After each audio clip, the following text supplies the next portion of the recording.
The 2020 college football schedules are out. Well, sort of, right? We know the dates and the opponent. Clearly, we don't know the TV or the time yet. Those things typically aren't announced till a couple of weeks before each game during the season. But we know who we're playing. We know what day we're playing them on. And this is going to be a series of videos where I go team by team and preview some of the 2020 college football schedules. I'm going to create a playlist. I'll put a link to it up here somewhere. You can click that link. It'll take you to the entire playlist where we'll include every single team that I've covered so far. We're going to get started right now.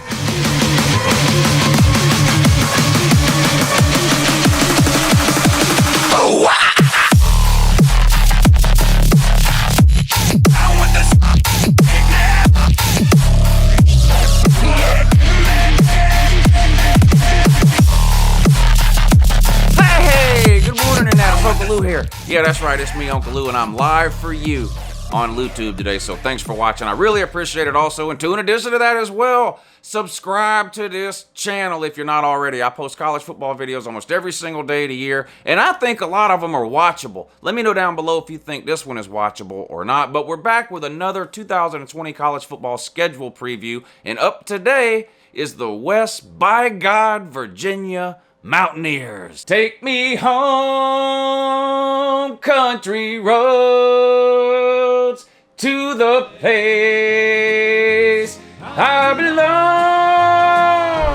belong, West Virginia, Mountain Mama. Take me home, country roads. Almost heaven, West Virginia. All right, West Virginia is coming off of a 5-7 season in 2019, which was year number 1 for brand new coaching staff headed up by Neil Brown, formerly of Troy. So 2020 heading into the second year there and sort of what is a rebuild for West Virginia. They did have some talent in 2018 with the quarterback and some wide receivers. And unfortunately, a lot of different things happened in the offseason, whether it was graduation, NFL draft, some transfers. And most people knew 2019 was going to be a struggle for West Virginia for a variety of reasons. And that ended up being the case. We're going to look at 2019 schedule, how they did. And then we're going to look at the 2020 schedule and see how it compares. Is it harder? Is it easier? Can they somehow make a bowl game in 2020, coming up a little bit short in 2019? Now, according to Phil Steele, which again, I'm using the Phil Steele rankings just for consistency. I'm not here to tell you that he's the best or the most accurate prognosticator or anything like that, but everybody has a different opinion on strength of schedule and how hard someone's schedule is heading into a season. So I'm just using Phil Steele for every single team so that I can be consistent and at least use the same list every single time. So according to Phil Steele, heading into the 2019 season, West Virginia had the 14th toughest schedule in all the country. What did that schedule look like? I already told you they went 5-7. What did that schedule look like? Well, they opened up at home, non-con, James Madison. And this was foreshadowing this game here. This told us that West Virginia was going to be in for a tough time in 2019. They did win that game against James Madison at home, barely, 20-13. And in fact, if I remember correctly, they were losing that game into the second half, if I remember right, and ended up scoring at the end and winning 20-13. They followed that up with a trip to SEC opponent Missouri on the road at Mizzou, where they took an absolute beating, losing that game 38-7 against a Missouri team that had lost the week before to Wyoming. So it could not have started really any worse for West Virginia than it did. Well, I guess it could have. You did beat James Madison 20-13. You could have lost to them, like Tennessee lost to Georgia State. Okay, this is a West Virginia video. So you start out 1-1 there. Then you have a home game against NC State. And I mean nobody gave you a chance in this game against NC State after what they had seen from you the first 2 weeks. And what do? You come out and beat NC State 44-27. So you actually start the season out 2-1. Not terrible. You looked terrible in the first 2 games, but you split them, and then you got a surprise win at home against NC State. Now, West Virginia, of course, is a Big 12 team. They have 10 teams. Big 12, 10 teams. Makes sense to me. And so they only play 3 non-con games a year because they play a 9-game conference schedule, a round robin. Every team in the Big 12 plays every other team. You can love it or hate it, but that's what it is, okay? So first 3 games of the year, you get your non-con out of the way. You were sitting at 2-1, and then your conference schedule starts on the road at Kansas. You got to win there, 29-24. Took you to your first bye week. Come out of that, you beat by Texas, 42-31. You lose at home to Iowa State, 38-14. You lose on the road to Oklahoma, 52-14. Before you get your much needed at that point second bye week. Come out of that bye week, schedule didn't get any easier for you. You had to play on the road at Baylor. By this point in the season, people were really starting to pay attention to Baylor. You lose that game 17-14. That might be the best game you played of the season. I know you lost, but on the road at Baylor, lose 17-14, not terrible. Come back home, play Texas Tech, lose 38-17 to them. So this was really an up and down season for West Virginia. You had no idea what you were going to get from West Virginia last year, week to week. On the road at Kansas State, a close win, 24-20. Come back home, play Oklahoma State, lose a close one, 20-13. And then another surprise to me, anyway, your last game of the season, you go on the road to TCU and beat them 20-17. So you end up 5-7. Disappointing, I guess. I think the minimum goal, I think, for almost every college football team should be to get bowl eligible, to get to 6 wins. Clearly, not every team can do that. But that should at least be the goal. So this was a disappointing season for West Virginia, even though I think most reasonable people were expecting a step back from what they had the years before. Non-con, home against James Madison, on the road at Missouri, home against NC State. So 3 non-con games, 2 of them Power 5 teams. Pretty good job scheduling there. And then, of course, the lower classification James Madison, but almost everyone schedules a lower classification team. So I don't see how anybody could really knock West Virginia's non-con scheduling here. What'd your road games look like last year? At Mizzou, that was your only non-con road game. At Mizzou, you took that beating 38-7. On the road at Kansas, on the road at OU, on the road at Baylor, on the road at Kansas State, on the road at TCU. It's absolutely amazing to me that a team as bad as West Virginia was last year, and you were bad, 5-7, went 3-3 on the road against that schedule. That's not an easy road schedule. Is it the most difficult road schedule in America? No, but at Missouri, at Kansas, those were 2 of the easier ones, honestly. At OU, at Baylor, at Kansas State, at TCU, and you managed to go 500 there. So you really struggled at home last year. That means you won 2 games at home. You got to tighten that up.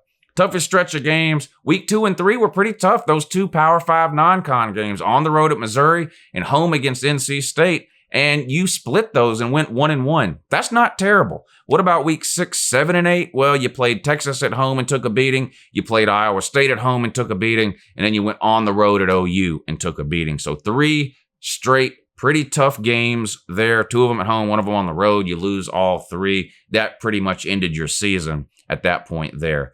How does that compare to 2020? And again, if you're new to this series of videos, we're not doing previews or predictions. I'm not trying to guess a 2020 record. I'm not talking about players or recruits or recruit rankings or who's coming in or who left or any of that kind of stuff. We're just purely looking at the schedule here. Here's the 2020 schedule. Let's see how it shapes up, and then we'll see how it compares to 2019. Is this going to be an easier schedule for West Virginia than 2019, or is this schedule going to be a little harder? Let's take a look. You open up with the non-con game. This one's in a neutral site, played in Atlanta, Mercedes-Benz Stadium versus Florida State.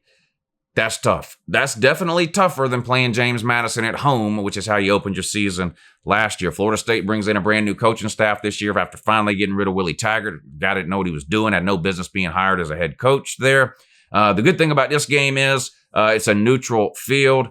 Hopefully, I don't know or not, but I hope, since this is a neutral field and not at Florida State, we don't have to watch that white frat boy, what Florida State dresses up like an engine, the white Tonto, ride out there on that show pony and throw that flaming toothpick into the ground, since this is a neutral site game. Hopefully they will spare us from having to see that. By the way, it's 2020. It's time to get a real engine on that horse, Florida State. It makes absolutely no sense to be plucking some 19-year-old white kid out of a frat house, putting feathers in his head and Halloween paint on his face and pretending he's an engine. Get a real engine. But you open up neutral site game, Florida State in Atlanta. Then you come home for your other 2 non-con games, Eastern Kentucky and Maryland. So we see a similar non-con approach here in 2020 for West Virginia that we saw in 2019, with the exception of the neutral site game. 2019, you had 2 home games and a road game. 2020, you've got 2 home games and a neutral site game. So you avoid the true road game, but you play Florida State in Atlanta, Eastern Kentucky, and Maryland at home. So you got 2 Power 5 teams, 1 lower classification team. Again, I think this is an acceptable non-con schedule, right? All right, then you open up your conference play at home against Kansas State, another team that's in year 2 of a brand new coaching staff. So we'll see. Then you go on the road, play Texas Tech, come back home, play TCU, on the road at Texas, come back home and play Kansas before your bye week. 1 bye week again this year. Last year was just an anomaly with the 2 bye weeks. We're back to the 1 bye week now. Come out of that bye week, tough stretch of your last 4 games here. Good luck is all I can tell you. Home against Oklahoma, on the road against Oklahoma State, home against Baylor, on the road against Iowa State. Those are 3 of the best 4 teams in the conference, and you play them 4 weeks in a row to end the season. That's tough. All right, so let's recap. Non-con here. Neutral site FSU, home against Eastern Michigan, home against Maryland. You compare that to what you had last year, James Madison at Mizzou, and then NC State. I actually think this year's non-con is a little bit more difficult. I do think Florida State will be a better team this year. It's addition by subtraction. You get rid of Willie Taggart, you automatically improve. I do think Florida State, a tougher game than at Mizzou. Eastern Michigan and James Madison, maybe that's a wash. Maryland was a weird team last year. They beat everybody like 100-0 the first 2 or 3 weeks of the season and then lost every game after that. I'm exaggerating, but you sort of get the point if you remember what Maryland did last year compared to NC State, which is who you played last year. This is actually a pretty comparable non-con. Maybe they're about the same. Maybe this year's looks a little bit more difficult. I think a lot of it depends on how good or how much better Florida State actually is this season compared to what they were in seasons past. But anyway, that's the non-con. How about your road games? Well, last year you had the 6 road games, right? And by some miracle, you went 3-3 in those 6 road games. This year, you only have 4 true road games. You have a 5th neutral site game, that Florida State game. But your true road games this year at Texas Tech, at Texas, at Oklahoma State, and at Iowa State. I'm going to say your road schedule is a little bit more favorable in 2020 than it was in 2019, just because you're only playing 4 true road games as opposed to 6 the year before. Now, in terms of whether you'll win or lose those games, some of these are some tough games at Texas, at Oak State, at Iowa State. Those aren't easy. At Texas Tech, we'll see. They're another team that's hard to figure out. Toughest stretch of games. What about your first 3 non-con games? Florida State in the neutral, and then at home against Eastern Kentucky and Maryland. Maybe. What about 4, 5, 6, 7, and 8? 5 games in a row. Listen to this. Kansas State at Texas Tech, TCU at Texas, and then Kansas. That seems pretty manageable to me, I think. If West Virginia improves, you would think they would win more of that stretch of 5 games than they would lose. We'll see. But week 10 through 13, Oklahoma at home, at Oak State, Baylor at home, at Iowa State. You could lose all 4 of those games. Again, this isn't a schedule preview or prediction, but that is a tough 4-game stretch right there for a West Virginia team that really failed to find an identity last year, struggled, very inconsistent. You better have things a lot more figured out by that point in 2020 than it appeared that you did in 2019, or you will lose those last 4 games. I think that's your toughest stretch for sure to close out the season. 4 games in a row, home against OU, at Oak State, home against Baylor, on the road at Iowa State. You have your bye before Oklahoma. I guess that's a pretty good place to have it, right? It's basically in the middle of the season. It's a little bit tilted towards the back end, but a lot of teams like to try to have their bye week either. Really, I think there's three places you should look to put a bye week, right? Right in the middle of the season. So you can play half your games, then you get a week off, let players heal, get over injury, regroup, whatever the case may be. So middle of the season would be good. Right before your toughest game of the year is a good place to have it, and you have it before Oklahoma. Or right before your biggest rivalry game of the year would be another good place. Georgia, Florida, they always have a bye. Each team has a bye before that game every single year, that kind of thing. I think this is a pretty good spot for West Virginia's bye week. What do you guys think? Is it going to be an easier road or a tougher road for West Virginia in 2020? Well, clearly a lot of that is going to depend on what type of product West Virginia puts on the field in 2020. But if we're going off just the schedule alone, I actually think the schedule is a little bit more difficult in 2020. Some of that is because Florida State. Some of it is because of those last 4 games. That's a tough 4-game stretch to end the season. Teams are worn down at that point in the season. You have to imagine most teams, West Virginia included, is going to have some injuries that they're dealing with when you get to November, and that's a tough 4 stretch of games. If things go wrong, they could really lose those last 4 games. I think 2020 is a little bit more difficult of a road for West Virginia than 2019 was. Now, you could still end up having, West Virginia could still end up having a better record in 2020 than they did in 2019, 5-7 last year. Some close losses. You got to expect some improvement year 2 there with this Neil Brown coaching staff.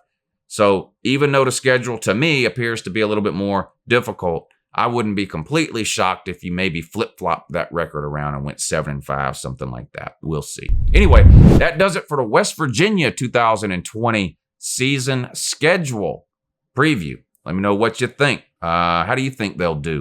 What do you think about this schedule? Let me know about Florida State, too. Florida State fans love Uncle Lou. You know why? All he does is talk about Florida State. You know that's all he does. That's literally all he does. All right, give this video a thumbs up if you enjoyed it, and I'll see you guys again real soon. Have a good morning.